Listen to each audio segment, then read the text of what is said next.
LIC को IDBI bank में हिस्सा घटाने के लिए कोई टाइमलाइन नहीं दी गई है। इंश्योरेंस सेक्टर रेगुलेटर आईआरडीए के मेंबर नीलेश साठे ने हमसे खास बातचीत में जानकारी दी। साठे के मुताबिक एलआईसी का बोर्ड तय करेगा कि कब उसे बैंक में हिस्सा घटाना है। उन्होंने ये भी कहा कि ये निवेश है, न कि अधिग्रहण। बीमा सेक्टर के दूसरे और भी मुद्दों पर जी मीडिया संवाददाता अनुराग शाह से उन्होंने खास बातचीत की। हमारे साथ खास बातचीत के लिए मौजूद है आईआरडीए के मेंबर नीलेश साठे। सर, सबसे पहले मैं आपसे ये समझना चाहूँगा, जो एक अभी बड़ी मंजूरी आपने दी है एलआईसी को आईडीबीआई बैंक में हिस्सा खरीदने की, तो उसको हम क्या माने? एक एक्विजिशन माने या इन्वेस्टमेंट माने? ये तो इन्वेस्टमेंट ही है। ये किसी भी प्रकार से ये एक्विजिशन या एक्वायरिंग आईडीबीआई बैंक है नहीं।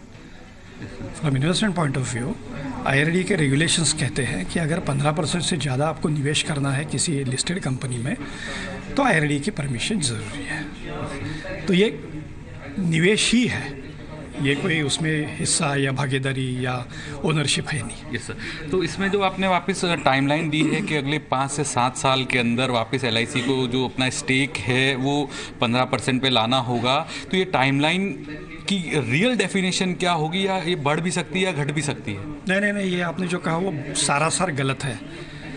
हमने कोई टाइमलाइन उनके लिए प्रिस्क्राइब नहीं किया है, ना तो 5 साल ना 7 साल। ये उनके बोर्ड को कॉल लेना है। At what point of time, after how many years, when do they want to bring it down to 15%? It cannot continue till eternity. But no timelines have been given as 5 years or 7 years. It's not there.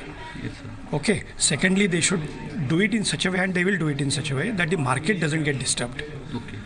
Because you just think of, if LIC offloads even 1% or 2% on a day, on daily basis, you just think of, because it's very price sensitive. Yes, sir. So they should take a call at appropriate time. But लेकिन उसका भी real तरीका क्या होगा? क्योंकि आप बोल रहे कोई टाइमलाइन नहीं है, तो फिर उसकी तो कोई डेफिनेशन ही नहीं हुई। टाइमलाइन नहीं है ये ऐसा मैंने नहीं कहा। Yes sir. It is for their board to take a call and inform us. Okay sir. तो अब ये माना जाए जिस तरह से आप कह रहे हैं, तो बाकी जो इंश्योरेंस कंपनियां हैं उनके पास भी मौका है, अगर वो आती हैं आईआरडीए के पास और अपना स्टेक 15 से बढ़ा सकती हैं? बिल्कुल। ये हमने कभी नहीं कहा कि ये सिर्फ एलआईसी के लिए डिस्पेंसेशन दिया जाएगा।